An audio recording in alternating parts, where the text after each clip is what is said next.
Welcome to Beast Valley TV. Memamo Akwaba Eba Beast Valley TV so. My name is Lavinia Shaw. I'm from Suva, Fiji.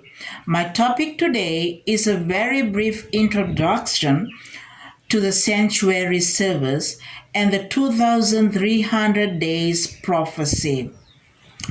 Once upon a time, long, long ago, there was a sanctuary on earth. The God, the Creator, told a man named Moses to build a sanctuary. It is in Exodus chapter 25, verse 8. He said, and I quote, that I may dwell among them. The pattern of the tabernacle or the sanctuary was shown to Moses. Let me take you through the sanctuary. A sinner brought his sacrificial animal to the entrance and confessed his sin to a priest. The animal was killed and the sin was transferred to the priest. The priest then took the sin into the holy place, and in figure, the sin was sent up in the smoke of incense on the altar of incense. Each morning and evening, an animal was sacrificed on the altar of burnt offering. The purpose of the laver was for the priest to wash before entering into the holy place. In the holy place, 12 loaves of bread were placed each Sabbath onto the table of the showbread. The lampstand was kept alight by a priest, adding oil and trimming the wicks each morning and evening. The altar of incense was kept burning, and incense was added morning and evening, with the smoke ascending to go over the curtain which separated the holy place from the most holy place. In the most holy place, the only furniture was the Ark of the Covenant.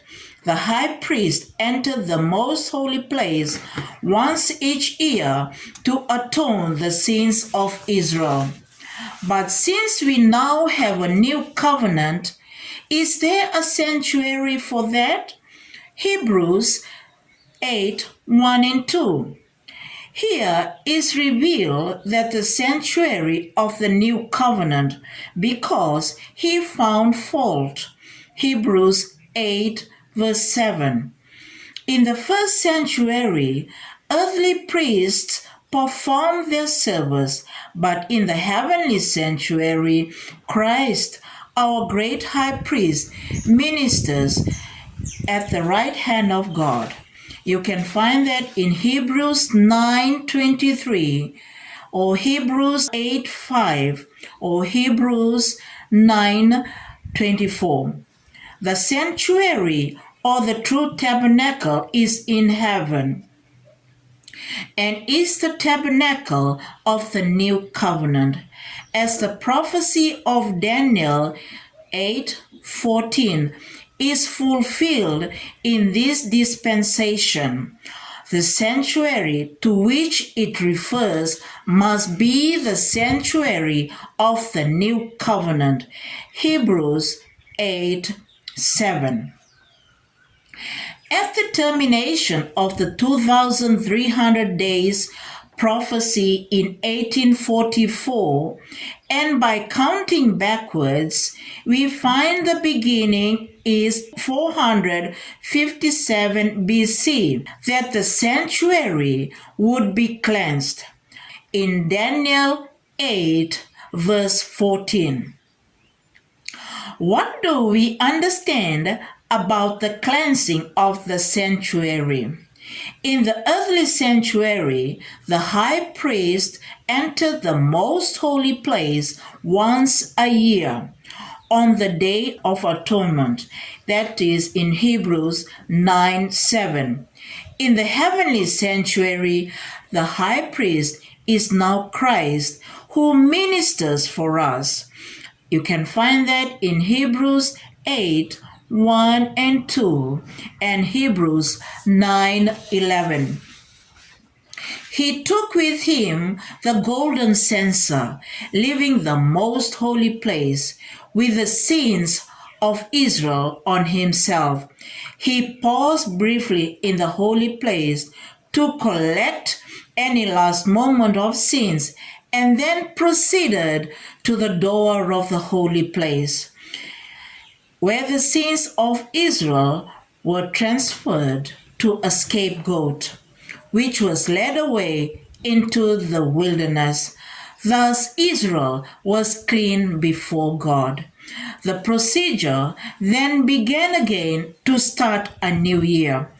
While the atonement was being conducted, the congregation were to assemble around the sanctuary and afflict their souls and praying that their high priest should be accepted by the Lord. This is where we should be today. Where is the original sanctuary if Moses was shown the original? Hebrews 1 and 2. The true tabernacle which the Lord pitched and not man. We can conclude that the original tabernacle or sanctuary is in heaven. The earthly sanctuary has long disappeared, but is the sanctuary in heaven still in operation? Yes, it is still in operation. The earthly sanctuary was declared by Paul to be the sanctuary of the first covenant. There is nothing dirty in the most holy place, so the cleansing must be figurative. It is the sins of the people of God which has accumulated in the most holy place, and these sins are those which have been confessed and forsaken. The cleansing is for repentant sinners, but not the world at large. When Christ leaves the most holy place, he carries with him the sins to place upon the scapegoat, who in the new covenant is Satan. In the old covenant, the sins were placed on the head of a live goat, which was then taken away into the wilderness, never to return.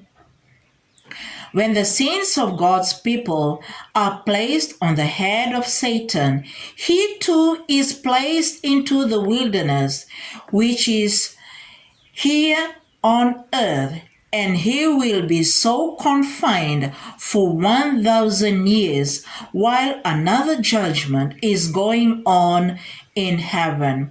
You can find that in Revelation 21 to 3. This cleansing of the sanctuary is the judgment, and as believers, we are to enter into judgment, and by following the movement of our high priest, because he is making an atonement for us to bring us into at-one-ment with the Father, to justify us, which means never sinned. But the judgment will finish one day, and when it does, the 7 last plagues will begin as described in Revelations 16, 1 to 21. Daniel 12, 1 tells us of the last 7 plagues. It said, a time such as never was. When our high priest stands up, that is, when he has finished his work in the most holy place. Our Lord is in the most holy place right now. There will be a terrible time, but the good news is that thy people shall be delivered. Everyone written in the book. What book? The Lamb's Book of Life in Revelations 21:27. When the judgment or the cleansing of the sanctuary finishes, probation closes. the plagues begin. Our next topic is the explanation of the 2300 days prophecy. Though we cannot see the heavenly sanctuary, we followed the movements by faith and we are justified by faith. Thank you. Vinakavakalevu Medawase.